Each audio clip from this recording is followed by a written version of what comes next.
Padma Vibhushan award గ్రహీత megastar చిరంజీవిని శిల్పకళ వేదికలో ఘనంగా సత్కరించిన సీఎం రేవంత్ రెడ్డి, ఉప ముఖ్యమంత్రి భట్టి విక్రమార్క, మంత్రులు కోమటిరెడ్డి వెంకటరెడ్డి, పొంగులేటి శ్రీనివాసరెడ్డి, జూపల్లి కృష్ణారావు.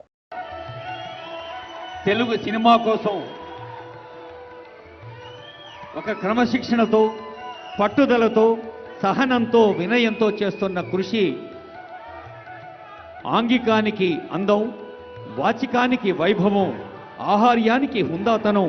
సాత్వికానికి సన్నత స్థానం సొంతం చేసిన మన చిరంజీవి గారిని తెలంగాణ ముఖ్యమంత్రి, ఉప ముఖ్యమంత్రి, సినిమాటోగ్రఫీ శాఖ మంత్రులు,